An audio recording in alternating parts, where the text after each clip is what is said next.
Mesdames, Messieurs, bonjour. Vous nous suivez sur la 98.7 Radio Océan FM dans l'émission Océan Politique. Notre invité de ce dimanche 9 novembre 2025 est une grande figure du monde universitaire et de la réflexion sur les politiques publiques au Sénégal. Docteur de l'université Paris-Sorbonne en littérature française, il a été professeur titulaire à la faculté des lettres et sciences humaines de l'université Cheikh Anta Diop de Dakar, aujourd'hui à la retraite.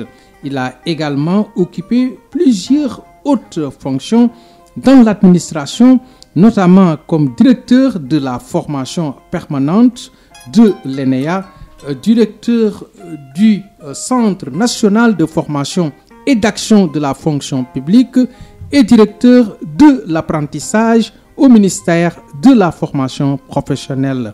Il est actuellement président de l'association Expertise Sénégal pour les systèmes de formation professionnelle, SFOP, un think tank qui œuvre à produire des connaissances pour inspirer les politiques publiques de l'emploi et de la formation au Sénégal et en Afrique. Originaire de Sinthiou Bamambé, dans la région de Matam, notre invité allie expertise académique, expérience institutionnelle et engagement citoyen. C'est un honneur de le recevoir aujourd'hui dans Océan Politique. Bonjour, M. Dia. Bonjour, M. Abdou Diouf. Je vous laisse la parole pour vous permettre de saluer nos très chers auditeurs et surtout vos sympathisants. Merci, M. Abdou Diouf.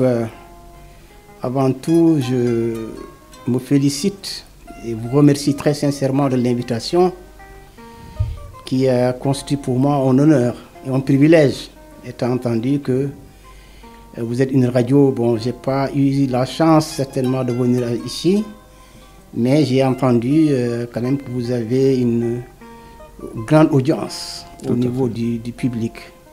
Et donc c'est un honneur aujourd'hui d'être là et échanger avec vous sur des sujets d'intérêt national, comme vous l'avez dit tout à l'heure dans votre présentation trop élogieuse, dans laquelle vous avez un peu rappelé tout mon cursus et mon parcours.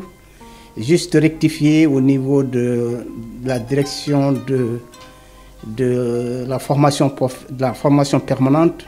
C'était pas à l'ENEA, mais c'est à l'ENAM, qui est devenu ENA.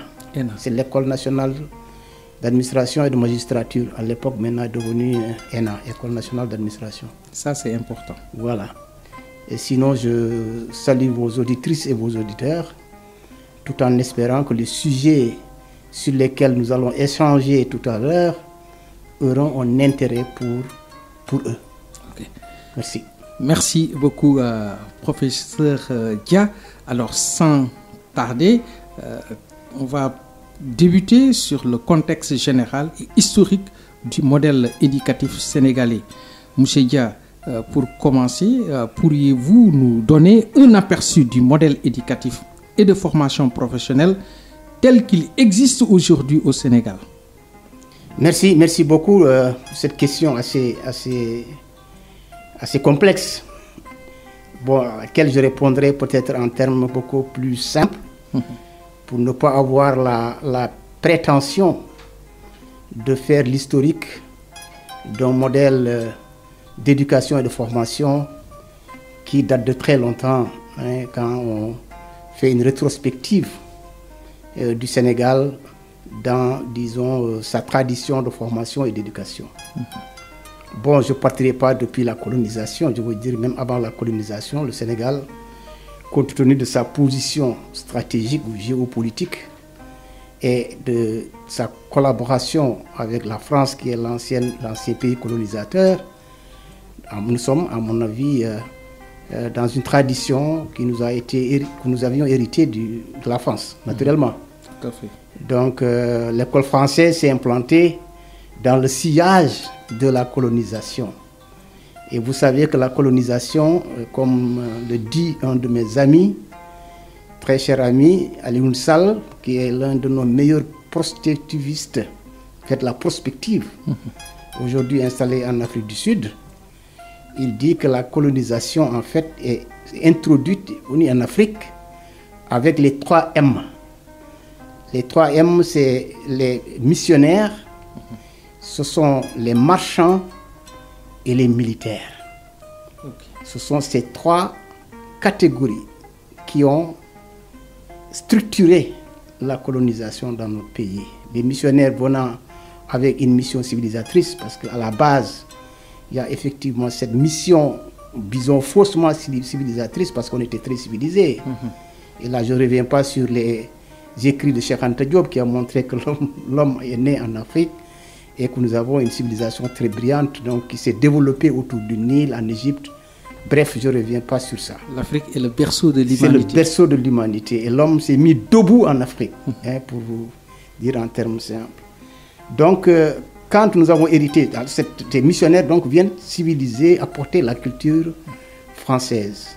Et les militaires viennent bien sûr avec les armes, donc voilà, avec la force militaire. Les marchands. Et les marchands viennent négocier. Vous savez, un peu le commerce triangulaire depuis l'esclavage, etc. Donc c'est ça, à mon avis, qui a constitué un peu les bases et les fondements historiques de l'introduction, disons, de l'école française, de l'implémentation de l'école française au Sénégal. Et certains ont l'habitude de dire que nous avons une école française, pas une école sénégalaise, mais une école française au Sénégal. Mais on reviendra là-dessus. Tout à fait. Donc nous sommes héritiers, à mon avis, du modèle français, qui est un modèle très ancien, hérité d'ailleurs des Grecs et des Latins. Vous savez que la France a été dominée par les Romains. Et que le français, à mon avis, est issu de l'ancien français et issu du latin. Pas du latin classique, mais du latin populaire. C'est-à-dire le latin qui est parlé par les populations. Et donc nous avons hérité de ce modèle latin, modèle à partir duquel on a mis l'école comme ayant le monopole de la formation et de l'éducation.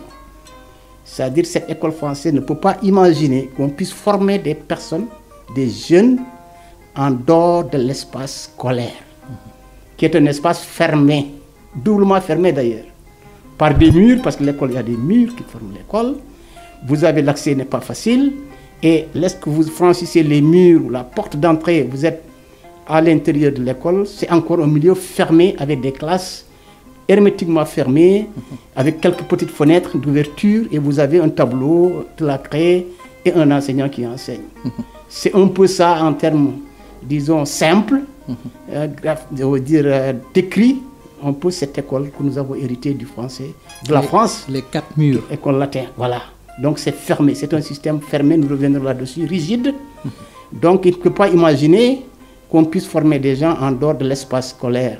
Et ça va poser la problématique de l'apprentissage que nous avons au Sénégal, qui nous est propre. Parce que c'est, à mon avis, disons, de notre culture et de notre tradition de forme endogène de formation et d'éducation. Et reviendra sur l'apprentissage traditionnel qui est connu ici et que le Sénégal maintenant est en train d'institutionnaliser et de moderniser. Donc ça, on reviendra là-dessus. Pour te dire tout simplement que, historiquement, cette histoire-là, du processus de création, d'implantation de l'école sénégalaise, avec donc cet héritage du français, qui est lui-même issu du modèle latin, donc fait que l'éducation et la formation, c'est à l'école qu'on le fait. Donc exclut toute possibilité de formation, par exemple, dans les daras, qui est aussi une autre forme, une offre aussi éducative qui se développe au Sénégal, avec, bien sûr, dans une culture musulmane, dans une population à majorité musulmane, donc, ou bien dans les écoles chrétiennes, voilà, il y a cette forme aussi d'éducation qui s'est développée. L'apprentissage du Coran, ça, on reviendra là-dessus. Donc, c'est les daras, ça, c'est une offre éducative qui est là, c'est une école aussi. Mais le système que nous avons hérité donc, de ce modèle latin ne peut pas intégrer ces formes d'éducation qui sont marginalisées et qui relèvent de ce qu'ils appellent de l'informel. Tout à fait. Donc ça, c'est une grosse difficulté. Et l'apprentissage, il a fallu attendre de 2001 avec les assises nationales sur l'éducation et la formation pour que les autorités publiques ou les pouvoirs publics prennent conscience qu'on ne peut pas marginaliser l'apprentissage traditionnel qui concentre la majorité des jeunes qui n'ont pas eu la chance d'aller à l'école ou bien qui sont allés à l'école et qui en sont exclus du fait de la rigidité du système, du fait que ce système-là est un système qui a produit bien sûr des cadres, c'est-à-dire des cadres sénégalais comme des ressources humaines de qualité, et les Sénégalais peuvent s'enorgueillir d'avoir des ressources humaines de qualité qui brillent partout dans le monde, en Afrique, etc. Ça aussi, c'est un produit de cette école-là qui, tout n'est pas négatif. Vous pouvez en citer? Oui, mais je vois Souleymane Bachir Diagne qui vient tout de suite, un philosophe, et d'autres, il y en a beaucoup. Donc, qui sont dans des organismes internationaux, qui sont vraiment à des positions de responsabilité au niveau des organismes des Nations Unies, au niveau international. À mon avis, on a partout une expertise sénégalaise qui brille partout et c'est une expertise qui est prisée par les pays et reconnue par les pays. Tout à fait. Alors, parlons de l'adaptation aux besoins du marché de l'emploi. Comment évaluez-vous la capacité de notre système éducatif à répondre aux besoins réels du marché de l'emploi, tant au niveau local qu'international? C'est une excellente question et qui est d'ailleurs s'inscrit dans le prolongement de ta première question, à laquelle j'ai tenté d'apporter des réponses. Alors, tout est dans le système que j'ai décrit tout à l'heure, donc qui, à mon avis, prend son sens et ses fondements dans ce modèle que nous avons hérité donc de la France, qui est un modèle latin. Modèle académique et scolaire par excellence. Or, la problématique que vous posez aujourd'hui de l'efficacité du système, parce qu'un système éducatif ou de formation n'est efficace que s'il produit des extrants ou bien des apprenants ou des apprentis qui ont des qualifications qui leur permettent d'entrer dans le monde du travail et dans le marché de l'emploi. C'est-à-dire la formation n'est rien d'autre en fait que c'est un processus par lequel on met en adéquation les compétences acquises par l'apprenant dans un processus d'éducation et de formation, que ce soit à l'école ou que ce soit en dehors de l'école. Je viendrai là-dessus avec l'apprentissage traditionnel, n'est-ce pas? Et les compétences requises par le métier qu'il est censé exercer au terme de son processus de formation. C'est ça la formation en fait. Comment mettre en lien les compétences acquises au cours d'un processus de formation et les compétences requises par un emploi potentiellement qu'il pourrait occuper au terme de ce processus de formation. Alors, la question qui est posée là, elle est complexe, ce n'est pas aussi simple que ça. Mais ça revient très souvent dans la littérature au niveau du Sénégal. Vous savez qu'au Sénégal, on a souvent cette maladresse ou disons cette capacité à rester sur des paradigmes, même si on sait que ces paradigmes-là n'opèrent plus, ils ne sont plus opératoires, du fait que l'évolution de la réalité les remet en cause. C'est ce paradigme-là de l'adéquation, formation, emploi. Partout dans la littérature, vous verrez que c'est ça, c'est l'une des causes d'ailleurs, on dira que c'est l'une des causes profondes, structurelles du chômage des jeunes. Tout à fait. Les jeunes chôment, ne trouvent pas de l'emploi, n'entrent pas ou entrent difficilement dans le monde du travail, parce que les compétences qu'ils ont acquises ne correspondent pas aux besoins du marché. Tout à fait. C'est ça la problématique de l'inadéquation, de la disjonction entre l'école, la formation et l'emploi. Et ça, c'est problématique parce qu'au niveau de la littérature aujourd'hui, les gens remettent cela en cause. Bien sûr que quand on forme les gens, on les forme pour qu'ils occupent des emplois, ils travaillent. C'est ça la finalité. Tout à fait. Donc la problématique de l'adéquation aussi, elle est normale. C'est ça la question normale, c'est normal parce que quand on fait la formation aussi, on travaille surtout avec les professionnels des entreprises, etc., avec le monde du marché, le marché du travail, pour identifier les besoins du marché et construire des programmes, des curricula en fonction de ce que selon le marché a besoin en termes de compétences. Nous offre, tout à fait. Alors, au Sénégal, M. Dia, le système éducatif a longtemps privilégié une approche académique générale. Alors, selon vous, est-ce que cette orientation a limité les possibilités de formation professionnelle et d'insertion sur le marché du travail? Tout à fait, bien sûr. Votre question est déjà une réponse. Voilà, je vois que vous êtes très renseigné sur ces enjeux et défis de la formation. Tout à fait. Bien sûr, ce que vous dites là est très important. Tout ça tient aussi de la nature de notre modèle éducatif, comme je vous avais dit, qui est un modèle donc, qui est très peu orienté vers le marché du travail, très académique, très scolaire, élitiste. Et j'ai même l'habitude de le dire souvent, j'ai dit que pour taquiner les gens, ou bien pour faire un peu dans la provocation, je dis que par exemple, le modèle sénégalais, académique, scolaire que nous avons hérité, est bâti sur une pédagogie de l'échec. C'est-à-dire la règle, c'est l'échec. L'exception, c'est la réussite. Et ça, je ne vous l'apprends pas. Vos promotionnaires, vous avez parti avec le CI, avec par exemple 70 élèves, etc. Il y en a qui ont décroché à l'entrée en 6e, qui était l'examen d'ailleurs le plus redoutable, tellement il était sélectif, parce que nous l'avons connu. Parce que vous pouvez avoir 12 de moyenne et ne pas être admis, parce que les places, le nombre de places donc, ne vous permet pas, était limité. Tout à fait. Donc, et beaucoup de gens décrochent en cours de processus. Soit ils sortent du système, ils sont renvoyés. Le problème de ce système, moi, ce qui fait son ambiguïté et sa rigidité, c'est qu'une fois que vous êtes dans le système, soit vous avancez dans le système ou vous sortez du système. Vous n'avez pas la possibilité d'aller à droite ou à gauche. À gauche. Parce que c'est un système qui n'est pas perméable. Tout à fait. Il n'est pas flexible. Vous avancez, vous faites vos examens, vous réussissez et puis vous franchissez les échelons donc, du primaire, moyen secondaire, supérieur. C'est un système vertical. Okay. Donc, il n'est pas latéral, il n'est pas horizontal. Donc, si vous n'avancez pas, vous sortez du système. Vous échouez. Alors, il y a un nombre d'échecs que vous faites, vous sortez du système. Et une fois que vous sortez du système, c'est très difficile de revenir dans le système. Tout à fait. Tellement il est rigide et vertical. Alors, donc, la question que vous posez, effectivement, c'est que la formation professionnelle au Sénégal, si on la met bien sûr en lien avec ces traditions de système scolaire donc formel que le Sénégal a adopté, disons, elle a été mise en place, disons, valorisée à partir, disons, des assises.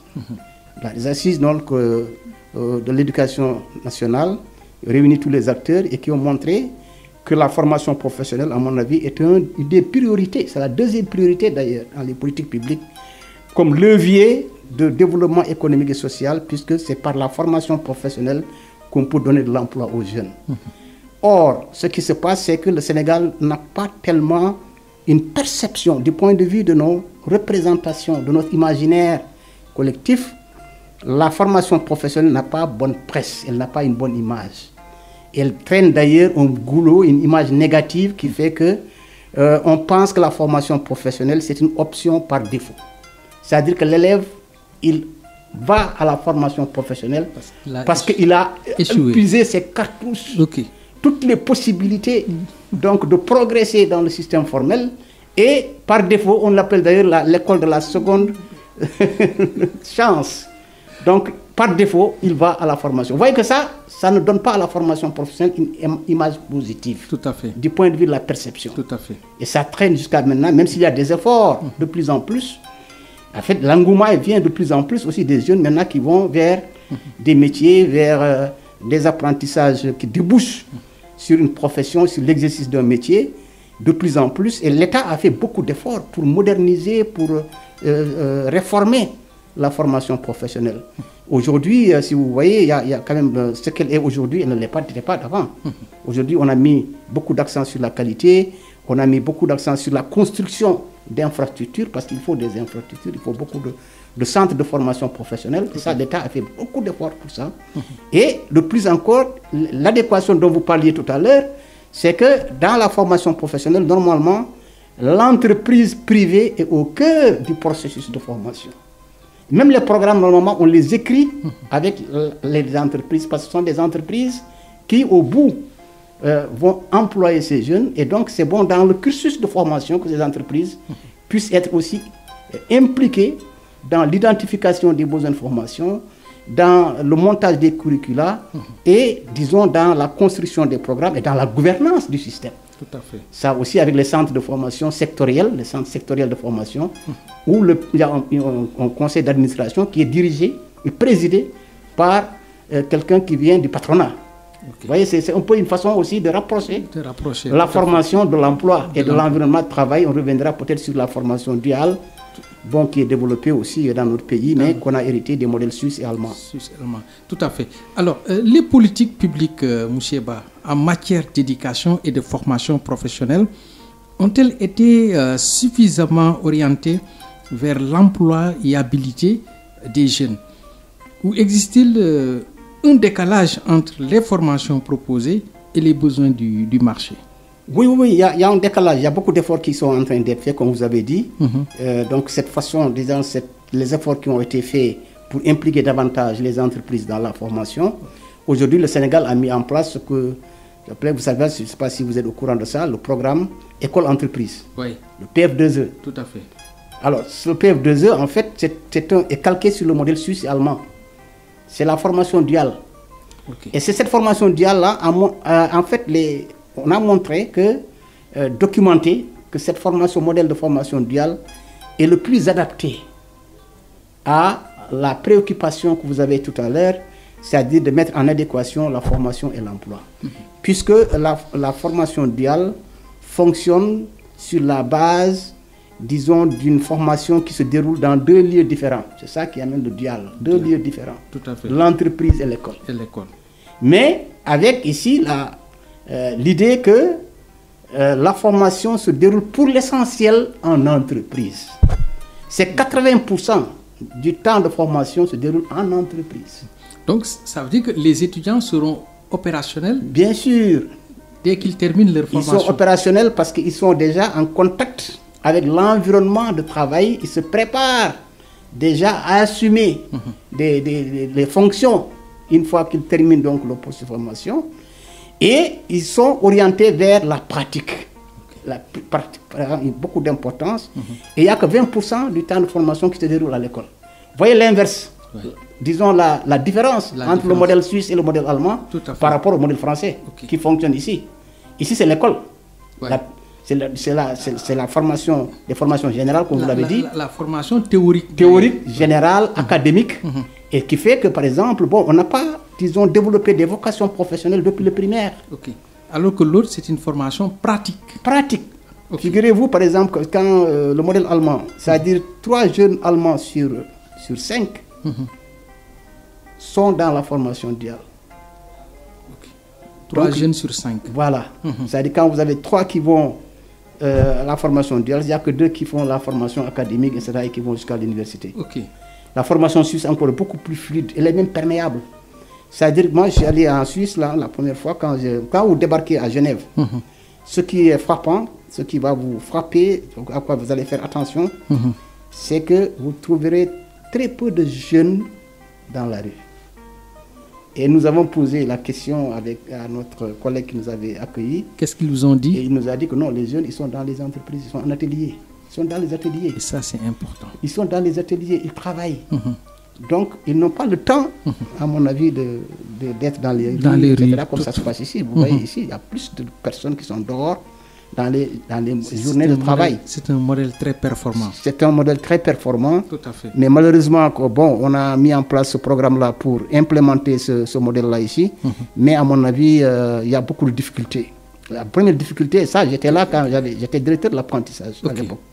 J'avais attiré l'attention de nos collègues là qui étaient à l'origine, qui portaient, disons, l'initiative, que attention, si vous voulez travailler, c'est les Suisses d'ailleurs qui nous ont aidés à faire ça parce qu'ils appuient le Sénégal dans le secteur de la formation professionnelle.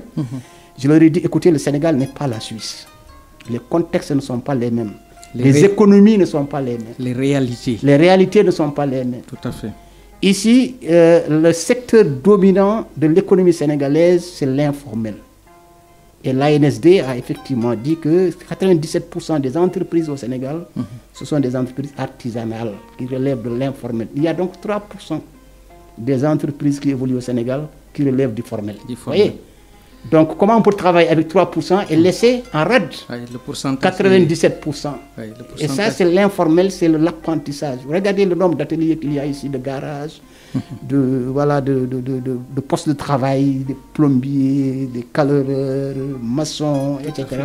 Mais tous ces gens-là sont, disons, logés dans ce qu'on appelle l'apprentissage informel et l'apprentissage traditionnel. Mais que le Sénégal est en train de moderniser, j'y ai participé, d'ailleurs j'y ai contribué. Donc en institutionnalisant, en l'intégrant dans le système global de la formation professionnelle. Aujourd'hui, tous les mécaniciens là, je veux dire, qui travaillent en dehors donc, du système formel, à mon avis, ils forment des apprentis, ils sont reconnus comme maîtres d'apprentissage, ils sont eux-mêmes formés, et ces jeunes sont certifiés. Nous, on a certifié des jeunes apprentis qui n'ont pas été à l'école. Hein. Bon, ils font juste 20%, comme je t'ai dit. Ils ont appris sur le tas. Oui. On les encadre, on leur donne du matériel pédagogique, on leur donne les mêmes programmes qui sont dispensés dans le centre de formation professionnelle. Et ils n'utilisent que le centre de formation professionnelle, c'est pour des formations théoriques complémentaires. Ça, c'est important. Pour les compétences de base, savoir lire, calculer, etc. et écrire. Et on utilise le centre de formation professionnelle comme centre de ressources. C'est-à-dire tout ce qui manque à l'apprenant au niveau de l'atelier en termes donc de support de formation, il peut le compléter dans un centre de ressources, c'est-à-dire dans un centre de formation professionnelle, mais pour 20% disons, de son temps de travail. Donc on les certifie et quand vous voyez, ce que je vous dis, c'est qu'on a eu des taux élevés de réussite au CAP pour des jeunes apprentis qui sont restés en atelier. On est venu certifier et c'est la direction de la certification nationale DEC-PC qui vient les certifier comme à l'examen, au niveau du formel. Ils sont presque 90% de réussite au CAP. Et ça, c'est important. Autre chose aussi qui me semble extrêmement important et qu'on n'a pas encore systématisé au niveau du Sénégal, c'est ce que nous appelons la validation des acquis de l'expérience, la VAE. La validation des acquis de l'expérience aujourd'hui qui est dans tous les pays modernes aujourd'hui, dans le modèle un peu anglo-saxon. Vous voyez, les anglo-saxons sont beaucoup plus pragmatiques que nous. Mais vous avez des gens qui ont évolué en marge de l'école, mais qui peuvent même effusier à l'université. Pourquoi? Parce qu'on a évalué leurs compétences par l'expérience. Les maîtres, je veux dire, toi, si ta voiture tombe en panne, tu vas où? Tu vas voir le mécanicien de la place et qui règle ton problème. Tout à fait. Qui le règle systématiquement. Donc il a des compétences, il a l'expérience, il a exercé pendant 30 ans. Mais il est temps maintenant qu'on lui reconnaisse aussi ces compétences-là et qu'on les évalue. Et on lui donne le niveau académique correspondant à ça. Il peut même jusqu'à être un ingénieur. Tout à fait. Pourquoi pas? Tout à fait. Mais ça n'a pas beaucoup évolué. On a mis le dispositif en place. Moi, j'étais là à travers un projet d'ailleurs de la Banque mondiale avec le PEJA, je ne sais pas si vous avez entendu parler, le projet employabilité des jeunes par l'apprentissage non formel. Donc, qui formait 8000 maîtres d'apprentissage et 32 apprentis, 32 000 apprentis, c'était assez énorme. Et au bout, en fait, on a mis en place ce dispositif de validation des acquis de l'expérience. Donc, ils sont venus en masse, hein? Ah oui. Et on leur a donné donc de l'équipement, des supports de formation et même, disons, pécule, etc. Je disais qu'au niveau de la formation duale, le programme PF2E, en fait, la grande difficulté ici, c'est qu'ils ont travaillé avec des entreprises, je veux dire, qui ne jouent pas le jeu. Parce qu'il était question que dans un premier temps, que l'État donne les 40%, les 40%, le 50%, disons 60% de la bourse qu'on donne à l'étudiant et que les 20 000 complémentaires soient donnés par l'entreprise. Mais ça n'a pas beaucoup fonctionné parce que l'entreprise aussi cherche l'argent. Cherche l'argent, donc s'ils n'ont pas des incitations fiscales, s'ils n'ont pas des exonérations, disons des mesures qui les poussent à prendre en charge l'apprenant, ça pose problème. Tout à fait. Parlons du rôle des institutions et des entreprises dans la formation. Quel rôle jouent les entreprises et les institutions publiques dans la formation professionnelle au Sénégal? Sont-elles suffisamment impliquées dans la définition des programmes de formation? Oui, tout à fait. Comme je vous ai dit, les choses ont beaucoup évolué au niveau de la formation professionnelle. Même si encore on reste dans une dimension encore très, très académique scolaire. Et je vous disais que le modèle suisse, là, le modèle dual, c'est tellement perméable que tu peux aller en formation, entrer dans un processus de formation professionnelle pour exercer un métier. Pendant un certain temps, tu peux aussi, ils ont ce qu'ils appellent la capacité maximale, optimale Et ça te permet d'entrer dans l'académique. Tu vois un peu, je veux dire. Ça veut dire que tu peux être dans la formation professionnelle, terminer ta formation, revenir dans l'académique et continuer jusqu'à être professeur d'université. Donc c'est un système très perméable. Or, ça, on ne peut pas l'imaginer ici. Parce que ça n'existe pas. Tout à fait. Et ça donne la possibilité. Donc il y a une mobilité professionnelle, une mobilité dans la formation qui fait que la personne n'est pas condamnée à rester, par exemple, je veux dire, dans l'exercice de son métier, si elle estime qu'elle a les capacités et les compétences pour poursuivre des études dans l'académique et aller jusqu'au niveau le plus élevé. Ça, c'est la perméabilité du système qui le permet. Mais ici, on a un système, comme je te dis, très rigide. Donc, qui ne permet pas ça. Et c'est ça qui, en fait, crée des phénomènes de massification d'étudiants, etc. Parce qu'on n'a pas mis l'accent sur la formation professionnelle. Sur la formation professionnelle. Oui. Ça, c'est important. Donc, c'est 100%. OK. Et les jeunes au Sénégal ont-ils un accès égal à la formation professionnelle, indépendamment de leur origine géographique ou sociale?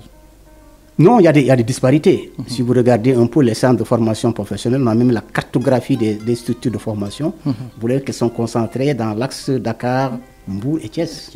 C'est dans les grands centres urbains que nous avons le plus d'infrastructures, donc l'offre est plus développée. Par exemple, si vous voulez chez moi à Sidi Bomambé, on a un centre de formation professionnelle parce qu'on a eu la chance d'avoir un ministre aussi de la formation professionnelle qui est Mamadou Talla, que je remercie, que je salue au passage, qui a mis en place un centre de formation professionnelle. Mais le danger ici, c'est que moins décentralisé. Voilà, mais le problème ici, c'est que le Fouta aussi a une tradition, disons, qui ne les pousse pas, à mon avis, très contraignante, à mon avis, qui ne valorise pas la formation professionnelle. C'est comme, en fait, en milieu traditionnel, Wolof et partout, la formation professionnelle souvent n'est pas valorisée. Or, même si on se fonde, je veux dire, fait des références à l'islam, aux religions révélées, vous prenez le judaïsme, vous prenez l'islam, vous prenez le christianisme, le travail est valorisé. Tout à fait. Il est sanctifié. Les gens disent même que l'igué si diamou yalla bok. Tout à fait. Et vous prenez la Genèse, c'est ça. Dieu a travaillé dans la Genèse. On montre que Dieu a travaillé. On dit qu'il a terminé son œuvre au 7e jour. Dieu même travaille. Tout à fait. À plus de raison, à forcerie les hommes, les humains. Tout à fait. Et vous prenez Jésus-Christ dans le christianisme, c'est un charpentier. Et la plupart des compagnons du prophète ont des métiers, exercent des métiers professionnels, ils ont fait de la formation professionnelle. Donc même dans les religions, le travail en fait est sacré. Et le prophète Mohammed? Oui. Quel était son métier? Lui, il faisait du commerce. C'était un marché. Voilà, et il a dit quelque chose dans une de ses sourates, je crois, il a dit que l'aliment, il n'y a pas meilleur aliment que celui qui a été tiré du travail des mains. Vous voyez vraiment dans la religion déjà musulmane, on valorise le travail manuel. Or nous dévalorisons le travail manuel. C'est le fameux Wacharasu. Qui est banalisé chez nous. Très banalisé. Très banalisé. Préfère donc les gens qui sont en costume cravate, qui sont derrière des bureaux. Et qui développent le pays. Mais bien sûr, les gens les plus riches, en fait, ce sont ces gens-là. Si vous voulez les champions aujourd'hui, au plan économique au niveau du Sénégal, mais ce sont ceux-là qui ont évolué en marge du système formel. Tout à fait. Donc, l'exemple pilule ici, vous en savez quelque chose. Tout à fait. Donc, voilà. Monsieur Dia, parlons maintenant de l'influence des partenaires internationaux. Dans quelle mesure les partenariats avec les institutions étrangères comme l'Union européenne, la France et d'autres partenaires internationaux ont-ils contribué à l'amélioration des systèmes de formation professionnelle au Sénégal? Oui, c'est un peu ça. En fait, les pouvoirs publics, comme je vous ai dit, ont pris conscience qu'il faut investir dans la formation professionnelle, qu'ils vont même inverser la tendance. Et je crois qu'ils avaient même fixé, je pense qu'ils avaient même fixé dans les lettres politiques sectorielles, un objectif d'envoyer, donc d'orienter 25% des sortants du cycle fondamental. C'est quoi le cycle fondamental? C'est depuis le primaire jusqu'au 4e. Et l'État a dit, écoutez, on ne peut pas continuer à massifier, je veux dire, les universités avec tout ce que ça pose comme problèmes sociaux, de prise en charge, de crise, de grève, etc. Énormément de problèmes. Et on n'a pas pu le réaliser. Mais c'est un objectif d'inverser la tendance pour que plus de jeunes aillent vers la formation professionnelle. Tout à fait. Mais à un moment, il faut vraiment que la formation professionnelle soit de qualité et soit plus attractive que cela.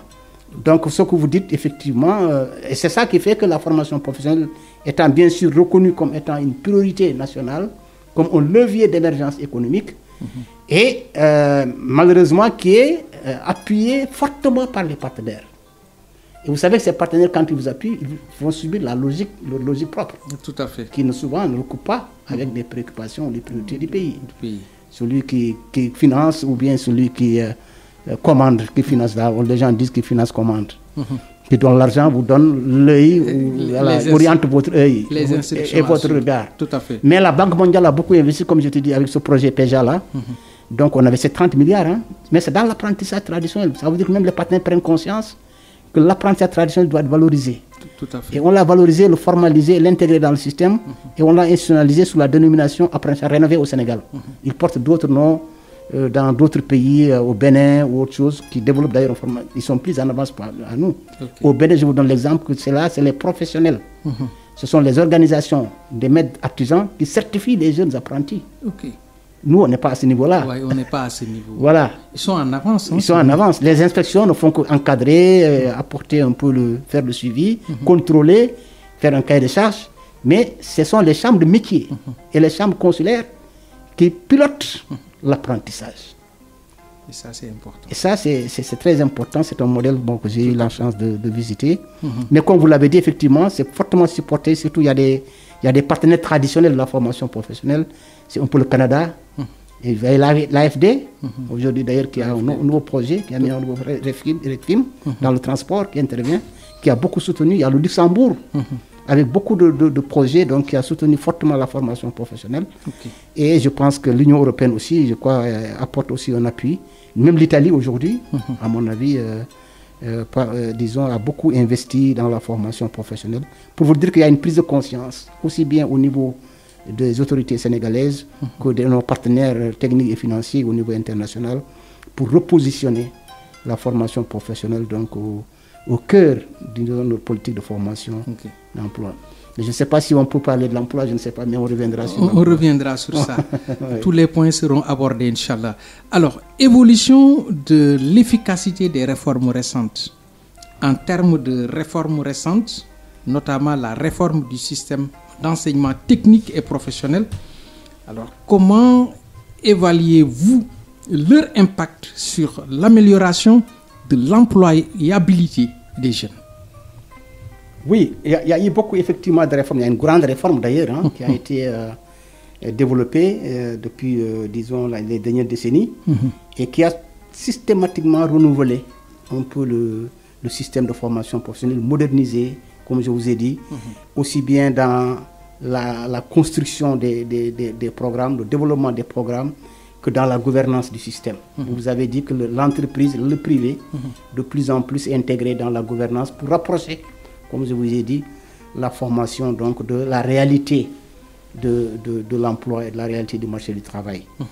Et ça, ce sont des réformes qui sont là. Et puis il y a aussi la loi d'orientation de 2014. Oui, la loi d'orientation de 2014. 2014 qui est extrêmement importante, qui a d'ailleurs, disons, sous-tendu toute une batterie de réformes pour moderniser le système, pour le mettre au point, et pour tout ça, avec pour finalité de promouvoir l'insertion des jeunes, parce qu'au bout, en fait, il faut promouvoir l'efficacité interne et externe du système. C'est-à-dire aussi bien que les gens réussissent quand ils sont au système, mais qu'ils puissent avoir de l'emploi quand ils sortent du système. Donc, c'est des réformes qui sont là, mais malheureusement, au Sénégal, on a un problème de mise en œuvre, de rigueur, d'efficacité. Et on n'a pas un problème de conceptualisation ou de réflexion sur les politiques.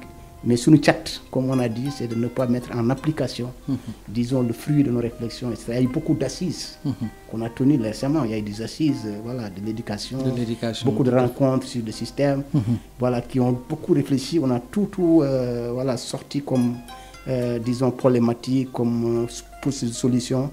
Mais j'ai l'impression qu'au Sénégal, quand les gens font dans des assises, c'est comme si le Sénégalais, quand il est assis, il ne se relève pas pour s'occuper de ce pourquoi il était assis. Donc il continue à s'asseoir. Ça veut dire que les résultats qui sortent souvent des assises, de toutes ces rencontres-là, sont généralement gardés dans les tiroirs et ne sont pas mis en œuvre malheureusement. Et c'est dommage. Ça, c'est une grosse problématique. Alors, pour conclure cette première partie, professeur, alors quels sont selon vous les leviers prioritaires à actionner pour rendre notre modèle éducatif et de formation professionnelle plus viable et plus performant à long terme? C'est une grosse question. Une grosse question et assez difficile. Oui, je suis devant un expert. Hein. Oui, je vois. Vous êtes aussi un expert. C'est ça, parce que vous posez aussi des questions qui montrent que vous en connaissez déjà. Alors, donc, les leviers, en fait, comme je vous ai dit, il faut, à mon avis, faire une refonte. Je ne parle même pas de réforme, une refonte du système. Il faut sortir de ces deux modèles-là, qui, à mon avis, a montré ses limites.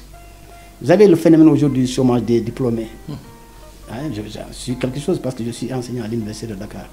Moi, quand je suis dans l'amphi, quand je regarde des milliers d'étudiants comme ça en face de moi, je me dis, mais tiens, tous ces gens-là, une fois qu'ils sont formés, ils vont devenir quoi? C'est-à-dire le seul débouché qui se présente à eux à la fin de leur formation, c'est l'enseignement. Ils vont à l'école normale supérieure, ils voient les problèmes maintenant d'emploi, d'insertion ou de recrutement des enseignants. C'est extrêmement difficile. Et cette situation depuis des années, hein? C'est depuis des années. Tout à fait. Donc c'est extrêmement difficile.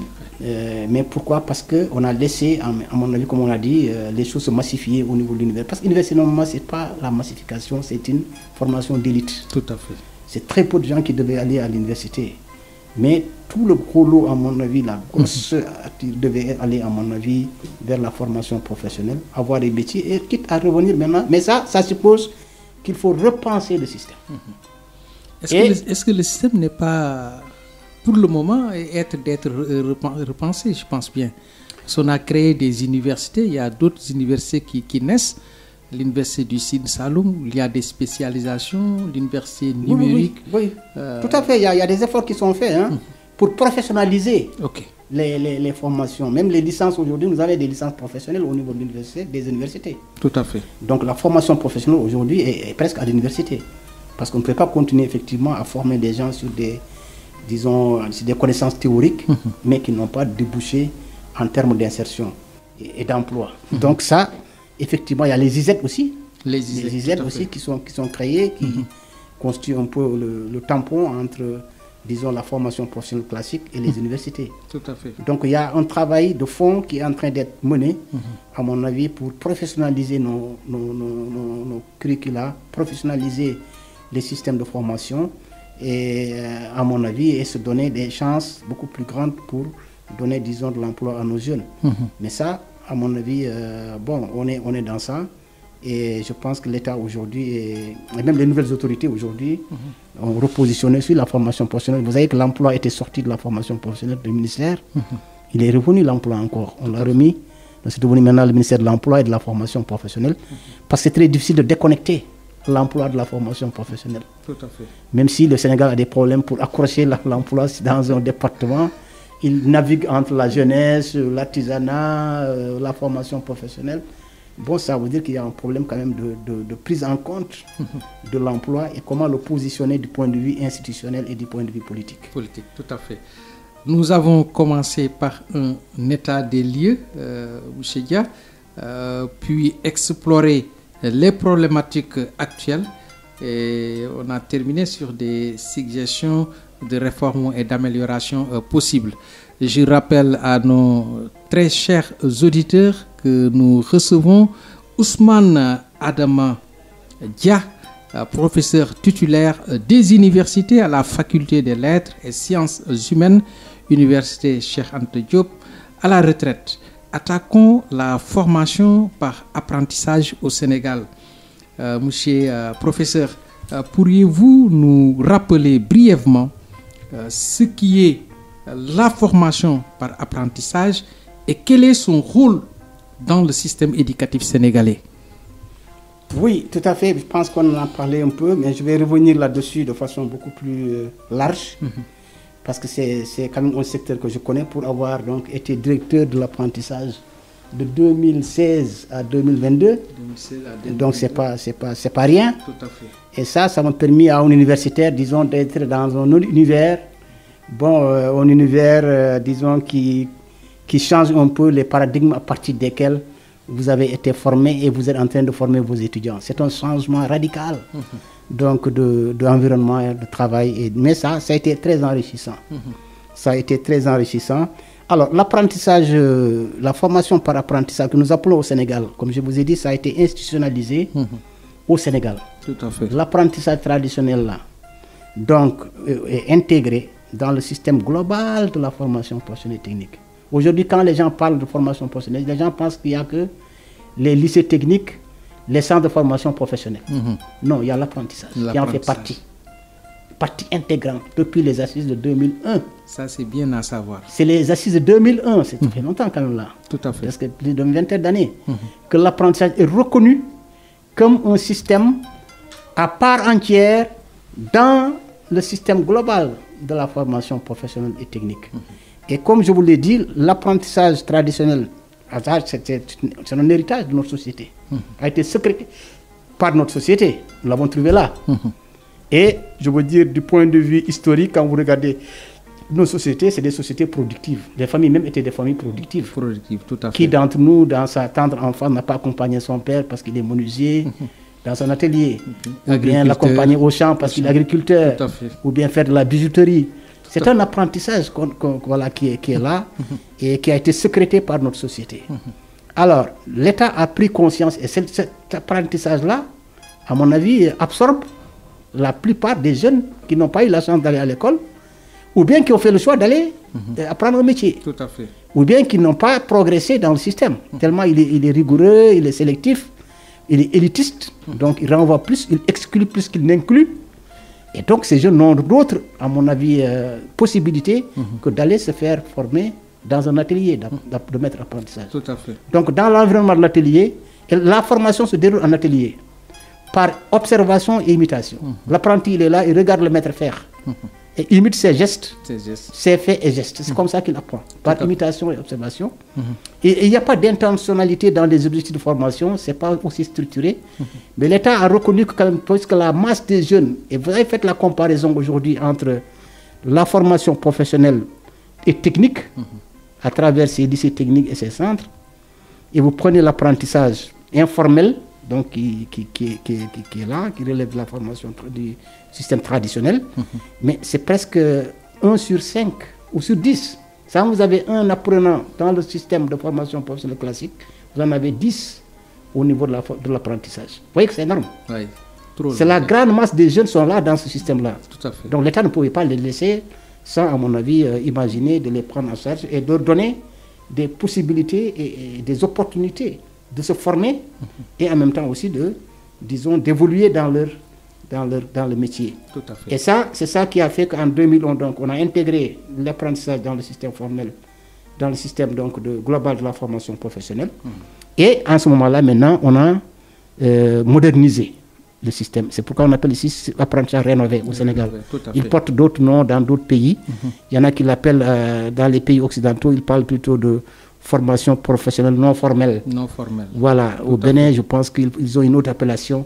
Mais qu'importe, l'appellation n'est pas aussi importante. Mais ce qui est sûr, c'est que l'apprentissage a un avantage. Donc ça veut dire que la grande majorité des jeunes donc, sont dans ces ateliers-là et se forment par imitation et observation. Mais l'intérêt ici, c'est qu'effectivement, vous avez posé tout de suite la problématique de l'inadéquation formation-emploi. Tout à fait. Ce jeune qui est en atelier, il est dans un environnement de travail. Il n'a pas ce problème-là. Tout à fait. Je veux dire d'écart ou de d'inadéquation entre ce qu'il est en train d'apprendre et ce qu'il va faire après. Il s'exerce. Il s'exerce, il a une idée très claire de ce qu'il va devenir. Tout à fait. C'est un jeune mécanicien qui va ouvrir certainement sa mécanique, son atelier, et embaucher peut-être 2 ou 3 autres apprentis. Tout à fait. Donc vous voyez un peu l'avantage. Or, en fait, c'est un système dual.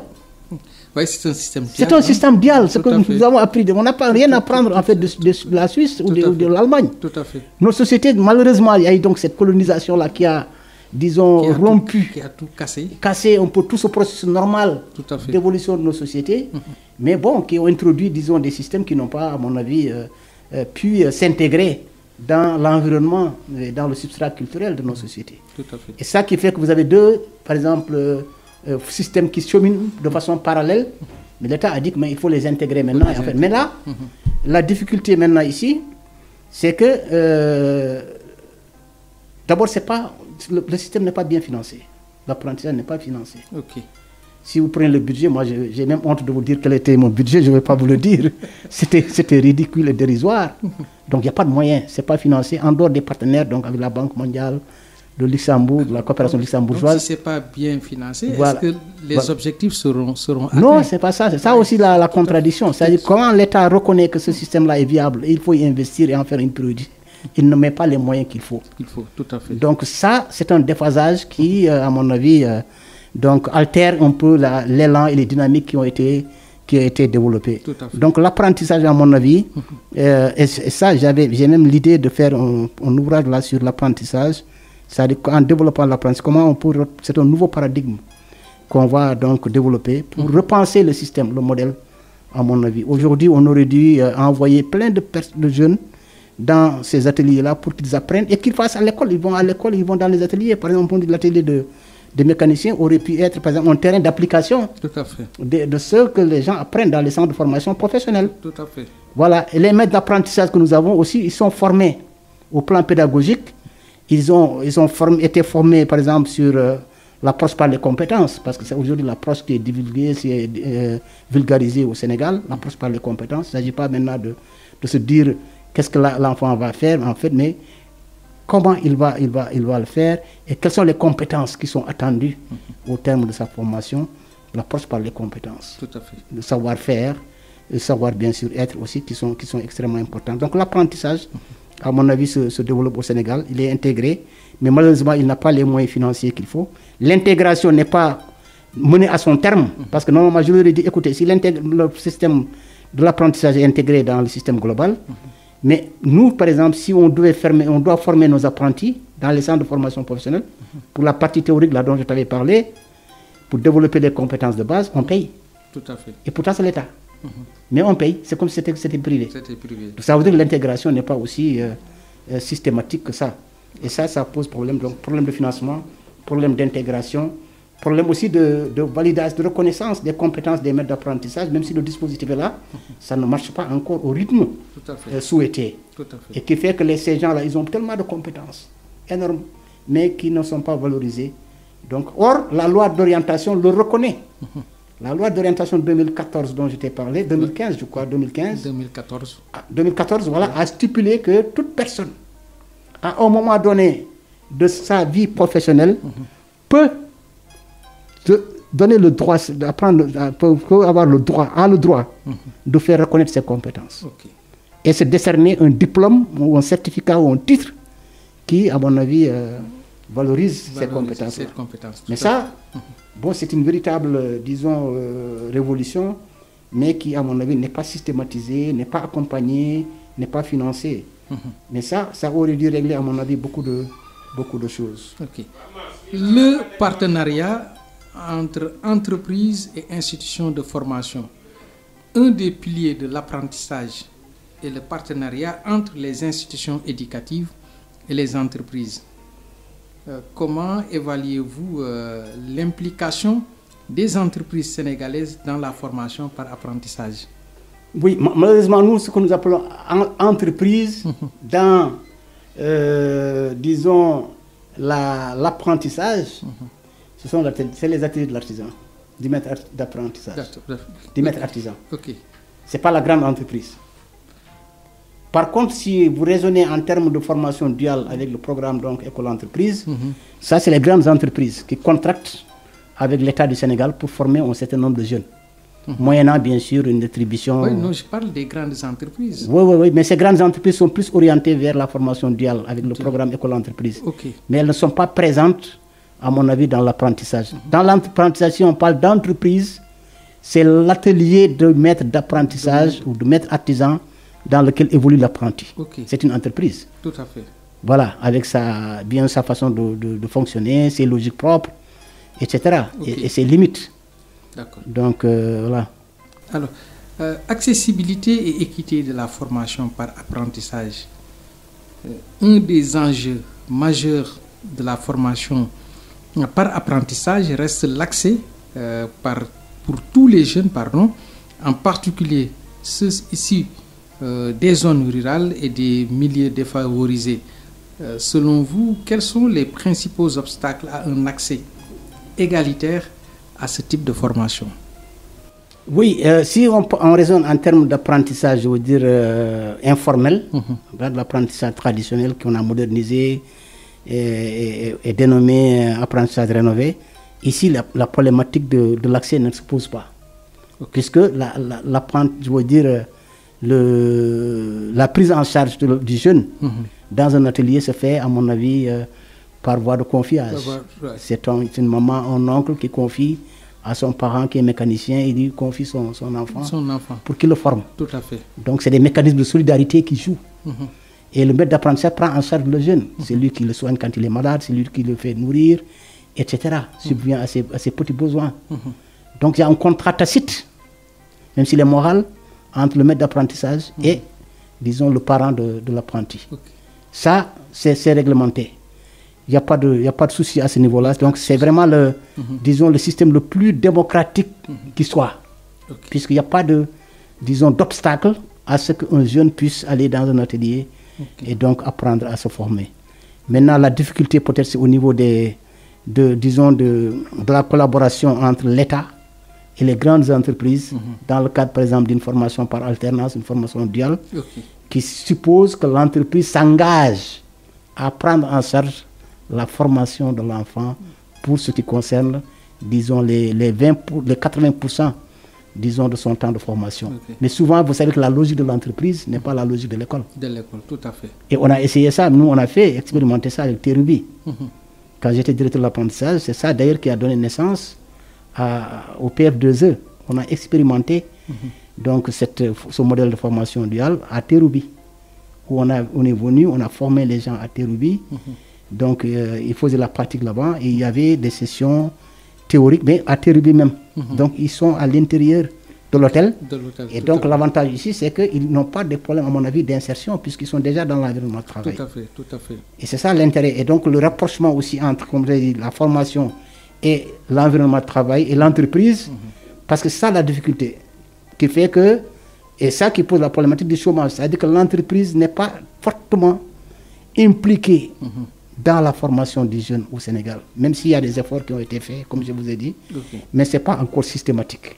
Or, si la formation duale a réussi en Allemagne, a réussi en Suisse, c'est parce que l'entreprise, disons, c'est impliqué là-dedans.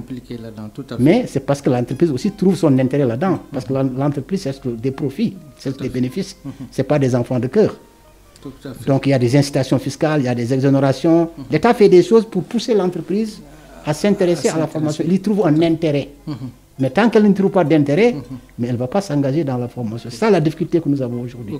Qui fait que le programme École PF2E n'arrive pas, à mon avis, à prendre son envol et à passer à l'échelle, avec des cohortes beaucoup plus significatives que les cohortes d'aujourd'hui. C'est ça. Le diplôme ou la certification, vous en avez parlé tout à l'heure, obtenue à la fin d'un apprentissage, est-elle suffisamment reconnue sur le marché du travail sénégalais? Oui, c'est ça la difficulté, comme je vous ai dit, il y a toujours cette problématique-là, donc l'adéquation entre la formation et l'emploi. Donc les gens disent, comme je vous ai dit, ce paradigme-là, qu'on a toujours agité et mis en avant, que les compétences qu'on a installées chez les jeunes en apprentissage ne répondent pas aux besoins du marché. Et la qualité des formations dispensées dans le cadre de l'apprentissage est-elle homogène? La qualité, oui, la qualité à travers le pays? C'est pas aussi évident que ça. Même si on a fait des efforts pour équiper les maîtres d'apprentissage, par exemple, on donne des équipements. Moi, je me rappelle que j'avais donné beaucoup de machines aux tailleurs. On leur donne des équipements gratuitement pour, à mon avis, renforcer le plateau technique de la formation, pour que le jeune soit dans un environnement propice à l'apprentissage. Tout à fait. On leur donne des supports de formation, on les forme en gestion, on les forme aussi dans les centres de ressources, etc., pour installer des compétences pédagogiques, etc. Tout ça, on le fait. Mais le problème ici, c'est que, le maître d'apprentissage, l'apprenti peut rester, par exemple, dans l'atelier le nombre d'années possible, autant d'années possible, tant que le maître d'apprentissage ne le bénit pas. Berdaram, voilà, de Berdaram, comme les gens disent. Tout à fait. Donc, il peut rester très longtemps dans l'atelier. D'accord. Bon, même s'il a son certificat. Et l'autre problème aussi, c'est que, attention, on a investi sur les apprentis. Parce que la cible de l'apprentissage, c'est l'apprenti. Oui. Le maître d'apprentissage, en fait, c'est un formateur. Oui. OK? Il est dans le dispositif, bien sûr. On le prend, en sorte, comme je vous ai dit, en équipement, on le forme et tout. Mais le problème ici, c'est que quand vous formez un apprenti, il a son diplôme. Or, le maître qui l'a enseigné, qui l'a formé, n'a pas de diplôme. Vous voyez ce que ça pose comme difficulté dans les relations. Tout à fait. Et dans la façon dont l'apprenti appréhende et se représente son maître d'apprentissage. Et souvent, il y a des cas comme ça où il dit que mal au diplôme. Il n'y a pas de jalousie aussi. Or, ce qui pourrait régler ça, c'est mettre en pratique, en œuvre, la validation des acquis d'expérience. Pour que le maître d'apprentissage aussi puisse valoriser son expérience et trouver l'emploi, le diplôme correspondant à ses compétences. À ce moment-là, il n'aura pas de complexe vis-à-vis de son apprenti qui peut prétendre, bon, écoute, moi j'ai mon CAP et vous n'avez pas de CAP. Il n'y aura pas de tiraillement surtout. Voilà, c'est ça. Les faiblesses du système actuel, bien que l'apprentissage présente des avantages, il existe aussi des faiblesses. Alors, quels sont, M. Dia, selon vous, les principaux défis que rencontre le modèle de l'apprentissage au Sénégal? Oui, le défi, en fait, comme je vous ai dit, il y a le défi du financement. Parce que le défi du financement, les budgets... Est-ce que c'est un système suffisamment encadré et structuré? Non, pas encore. Mais même si les efforts sont faits, comme je vous ai dit, dans le cadre donc, de la modernisation de l'apprentissage, il y a énormément de moyens qu'on met disons, on injecte dans les ateliers en direction des maîtres d'apprentissage et des apprentis. Mais ces budgets sont largement insuffisants, c'est dérisoire. Au regard, disons, du nombre d'apprentis à encadrer et du nombre d'apprentis. Partout au Sénégal, vous avez dans tous les quartiers, vous avez des ateliers, vous avez des gens qui opèrent dans ces métiers-là. Il le faut, à mon avis, un investissement massif dans l'apprentissage. Il faut en faire une priorité pour inverser la tendance, disons, plus favorable vers l'enseignement général et vers les filières, disons, générales. C'est pourquoi je voulais vous poser cette question. Quelle piste d'amélioration voyez-vous pour renforcer l'efficacité de la formation par apprentissage au Sénégal? Oui, d'abord, il faut des budgets conséquents, à mon avis. Il faut que la direction de l'apprentissage soit plus outillée, plus, je veux dire, appuyée au plan budgétaire, parce que c'est une direction qui n'a pas de gros budget. Or, c'est elle qui a en charge le pilotage donc, de l'apprentissage. L'autre aspect, c'est de régler donc, toute cette dichotomie entre la formation de l'apprenti qui débouche sur un diplôme, un titre ou un certificat, et le fait de laisser le maître d'apprentissage donc, en rade. Ça, à mon avis, il faut aller donc, et mettre rapidement en branle la validation des acquis de l'expérience qui permet au maître d'apprentissage d'avoir le diplôme correspondant à ses compétences. Tout à fait. Ça, c'est extrêmement important. L'autre aspect, c'est de réfléchir, repenser le système globalement. Parce qu'il ne faut pas aussi, à mon avis, appréhender le système dans ces différents segments. Il faut l'appréhender dans sa globalité et avoir un système unique. Et système unique, ça veut dire quoi? Que c'est l'offre. Parce que, je ne sais pas revenir là-dessus, mais vous avez, quand les gens disent qu'il n'y a pas d'adéquation entre l'offre et la demande, c'est relatif. Et non seulement c'est relatif, mais ça ne tient pas du point de vue scientifique. C'est-à-dire, on pense, parce qu'en partant de là, on se dit que c'est l'offre, en fait, c'est la demande qui est en cause. C'est-à-dire, l'offre n'a pas de problème. Oui, c'est la demande. C'est les gens qui sont mal formés, qui ne sont pas bien formés. C'est-à-dire que les gens qui sont formés ne répondent pas à nos besoins. Or, vous avez des gens qui sont très bien formés, mais qui n'ont pas de travail. Tout à fait. Il y a une crise du travail, une crise du marché du travail, un rétrécissement de l'offre d'emploi. Le chômage des jeunes reste une problématique majeure. Oui, au Sénégal. Alors, pourriez-vous peut-être nous dresser un état des lieux actuel du chômage des jeunes, en particulier dans les structures clés de l'économie sénégalaise? Oui, le chômage, c'est vraiment une problématique majeure. C'est à la limite même une situation dramatique que vivent les jeunes Sénégalais, qu'ils soient de l'informel, ou qu'ils soient dans du système formel, ou qu'ils soient dans l'éducation formelle, ou dans l'apprentissage, de la formation professionnelle. C'est une question lancinante. C'est un drame social, à la limite. Au moment où un jeune a un certain âge, par exemple à partir de 15-35 ans, le jeune doit pouvoir, à mon avis, être utile à sa société, utile à lui-même d'abord, fonder un foyer, se marier, avoir une résidence, avoir une activité. Tout à fait. Et le problème maintenant, c'est que les jeunes maintenant restent dans un âge très avancé, prolonge de la jeunesse, parce que tant que la personne ne remplit pas, disons, ces critères, parce qu'il y a 3 critères qui font que le jeune quitte ce qu'on appelle le statut de cadet social pour entrer dans un statut d'adulte. Il faut qu'il se marie, il faut avoir un ménage, il faut qu'il ait une maison, réside quelque part, même si ce n'est pas location. Mais il faut aussi, à mon avis, qu'il ait un emploi, une activité. Mais toutes choses aujourd'hui qui sont extrêmement difficiles et qui font que les gens se retrouvent dans... Mais il faut aussi vous regarder que, par exemple, vous voyez que, par exemple, chaque année, il y a 200, les statistiques officielles disent qu'il y a entre 200 et 300 000 jeunes qui entrent dans le marché du travail. Or, les politiques de l'emploi, à mon avis, jusqu'à maintenant, même s'il y a, disons, beaucoup de progrès qui ont été faits, par exemple, il y a beaucoup de mécanismes aujourd'hui, par exemple, vous prenez la convention État-employeur, je ne sais pas si vous êtes au courant de ça, que l'État aussi a mis en place, qui permet à un jeune d'être pris en charge par une entreprise et que l'État paye partie du salaire, partie, n'est-ce pas, par l'entreprise. Donc, ça aussi, c'est des mécanismes, à mon avis, très viables et qui permettent de préparer le jeune donc, à entrer dans le marché du travail. Mais le chômeur ici, chez nous, parce que si on appelle le chômeur, nous pensons que quelqu'un qui ne travaille pas, c'est un chômeur. Ce n'est pas le cas. Le chômeur, c'est quoi donc? Je pense que quelqu'un qui est là, qui ne fait absolument rien, qui ne tente rien, qui ne prend pas d'initiative, c'est un chômeur. Il ne travaille pas, parce qu'il ne travaille pas. Il ne produit pas. C'est-à-dire, quand vous prenez le BIT, le Bureau international du travail, bon, qui est un peu l'organisme international le plus, disons, fiable, habilité, le plus reconnu d'ailleurs sur ces questions-là, définit 3 paliers, 3 critères qui, à mon avis, permettent d'appréhender le chômage. Okay. Quels sont ces 3 critères? Le premier élément d'abord, c'est que la personne est au chômage, ne travaille pas, n'a pas d'emploi. La personne n'a pas d'emploi. Le deuxième critère ou deuxième levier, c'est que la personne cherche un emploi. Activement. Vous voyez un peu? Tout à fait. Et donc la personne, elle ne travaille pas. Elle cherche du travail et elle se positionne dans le marché du travail. Or, c'est-à-dire tant que quelqu'un ne cherche pas activement de l'emploi, il ne peut pas être qualifié de chômeur. Il faut qu'il cherche de l'emploi, qu'il n'en ait pas, qu'il soit disponible pour travailler, mais il faudrait aussi qu'il cherche activement le travail, l'emploi. Or, il y a souvent des gens qui ne cherchent pas du travail, ils ne cherchent pas l'emploi. Mais présentement au Sénégal, les jeunes cherchent activement du travail sans oui, ils le cherchent, mais ils vont où? Parce que c'est formalisé, la recherche du travail. Ça c'est important également. C'est ça le problème. Souvent, les jeunes ne savent pas où est-ce qu'ils vont pour aller demander du travail. Par exemple, vous prenez dans les pays comme en France, en Europe, etc.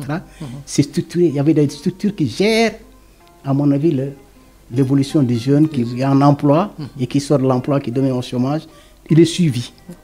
Et on lui donne même des formations. Le temps, par exemple, qu'il retrouve un autre emploi, on le prend en charge et on lui donne des stages et on lui donne disons des activités de courte durée, etc. Donc le phénomène aussi, il y a un autre phénomène, c'est le phénomène du sous-emploi. Du sous-emploi, tout à fait. Et comme les gens n'ont pas, je veux dire, des emplois qui correspondent à leurs compétences, ils sont prêts à faire des métiers de façon transitoire avant, disons, de trouver l'emploi qui correspond à leur cursus ou à leurs compétences. C'est ça le phénomène du sous-emploi. Et vous voyez, j'ai vu des jeunes qui viennent de l'université, diplômés d'université, qui sont dans les Jakarta. Oui, il y en a beaucoup. Ils sont dans les Jakarta, il y en a même des marchands ambulants. Oui, tout à fait. Il y a même des doctorants qu'on a vus. Tout à fait. Donc ils sont dans des situations, à mon avis, chroniques de sous-emploi. Mais ils sont obligés de traverser donc cette situation de transition avant de trouver un emploi qui est adéquat et disons, rémunérateur. Tout à fait. Et donc qui leur permet d'entrer dans la vie active. Alors, le dernier point de cet entretien, présentation d'ESFOP et ses missions. Alors, M. Dia, l'association Expertise Sénégal pour les systèmes de formation professionnelle que vous avez créée, alors pourriez-vous nous présenter Expertise Sénégal pour les systèmes de formation professionnelle SFOP. Merci beaucoup. Je m'en doutais que vous allez venir à cette question qui me tient au cœur. SFOP vient d'être créé, hein? C'était au mois de mars là.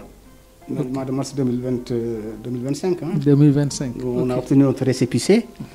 Donc c'est une jeune association que nous venons de mettre en place avec, disons, des collègues qui sont le plus souvent, ils sont à la retraite. Il y en a aussi qui sont en activité, mais qui sont tous du système de formation professionnelle.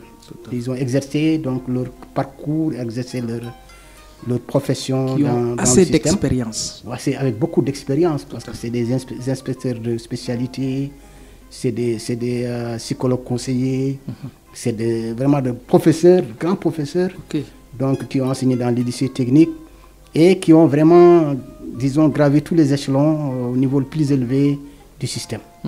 Et moi, je me suis dit, écoutez, on ne peut pas laisser le système comme ça. Si vous prenez l'éducation nationale, autour de l'éducation nationale, vous avez beaucoup de structures périphériques, comme des ONG, des associations. Le cas qu'on donne le plus en exemple, c'est le COSIDEP, au niveau de l'éducation nationale, qui est aujourd'hui reconnu comme étant une association crédible et qui est impliquée, sollicitée et donc comptabilisée dans les processus de prise de décision. Il est arrivé quand même à s'imposer à l'intérieur donc de la gouvernance du système comme un acteur majeur, ce qui n'est pas le cas au niveau de la formation professionnelle.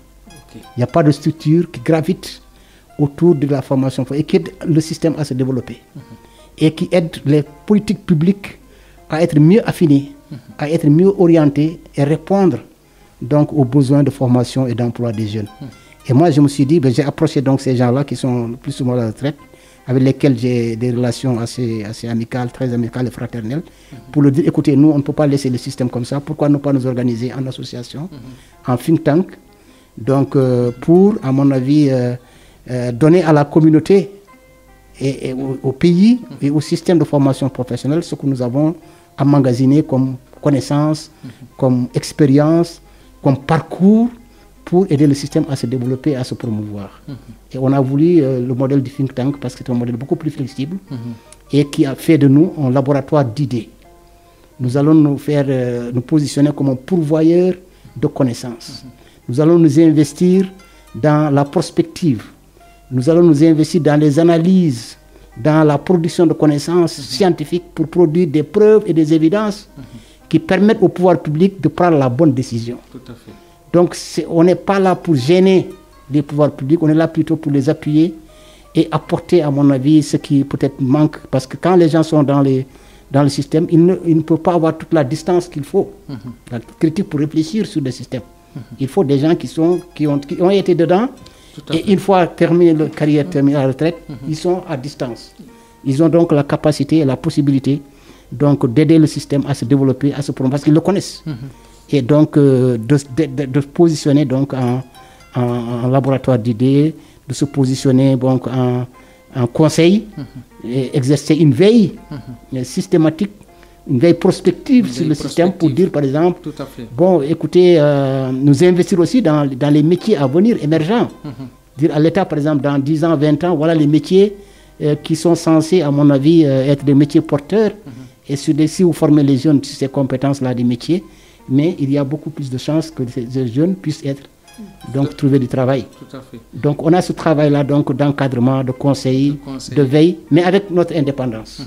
Donc on ne va pas, à mon avis, nous mêler des choses internes à l'État, etc. Tout à fait. Mais nous allons garder la tête haute, mais être vraiment dans des postures, à mon avis, de production, donc de proposition, d'aide à la prise de décision pour que les autorités, à mon avis, puissent aussi tirer profit, à mon avis, de ce capital d'expérience. Et ce serait dommage que tous ces acquis-là, emmagasinés pendant des années d'exercice, à mon avis, d'une profession, se perdent, faute de, disons, donc, réceptacles, comme le SFOP, pour pouvoir donc aider le système, à mon avis, à évoluer, à se promouvoir et donner une chance à ces jeunes-là et un avenir aux jeunes pour qu'ils trouvent, à mon avis, du travail et que la formation professionnelle ait un sens. Et elle ne peut pas avoir un sens si on forme des gens et après ils se retrouvent sans emploi. Donc ça, c'est extrêmement important. C'est l'une des contributions sur lesquelles nous pouvons nous investir. Donc, comme j'ai dit, avec la neutralité qu'il faut, l'objectivité scientifique et l'indépendance d'esprit. Voilà. Et faire aussi de l'État notre partenaire, n'est pas quelqu'un, n'est pas dans des rapports de concurrence avec l'État, mais plutôt on est au service de l'État, mais avec nos moyens propres et nos logiques, à mon avis, de fonctionnement qui respectent notre état d'esprit et notre indépendance. Et c'est ça le patriotisme. Hein? Alors, l'impact de l'ESFOP sur l'employabilité des jeunes, vous en avez parlé tout à l'heure. Quelle est l'efficacité de vos recommandations et de vos actions concrètes sur l'employabilité des jeunes diplômés au Sénégal? Existe-t-il des exemples spécifiques où les travaux de l'ESCOP ont permis une amélioration tangible du taux d'insertion professionnelle des jeunes formés? Bon, comme je vous ai dit, c'est une jeune association qui vient d'être portée sur les fonds baptismaux en mars. Là, donc, on n'a pas encore eu le temps, disons, de nous structurer. Et on est vraiment dans les premières activités préparatoires de notre installation. Et aujourd'hui, on est en train d'aller à la rencontre des acteurs, et parmi lesquels le ministère, pour avoir une audience avec lui, échanger sur ESFOP. Et après cela, peut-être on va se projeter sur une journée de lancement, à laquelle d'ailleurs on va vous inviter. Merci. Votre radio et tout. Et puis voilà, donc lancer les activités et en même temps maintenant commencer à travailler. Mais le champ de l'employabilité vraiment va nous intéresser. Ça va être un domaine de concentration, à mon avis, de notre association. Parce que tout ce que nous faisons, en fait, la finalité, c'est vraiment de donner de l'espoir aux jeunes et de rapprocher un peu la formation donc, du marché du travail et créer, disons, plus de possibilités que le jeune qui est formé, quand il sort, il puisse, à mon avis, trouver du travail.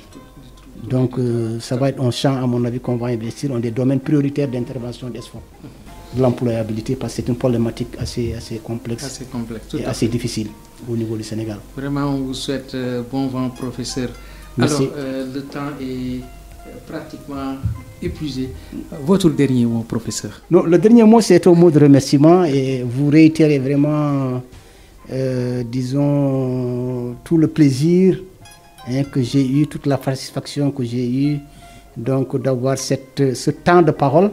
Merci. Avec vous. Bon, et j'ai remarqué que vous n'êtes pas novice dans la problématique qui est posée, les questions qui sont soulevées.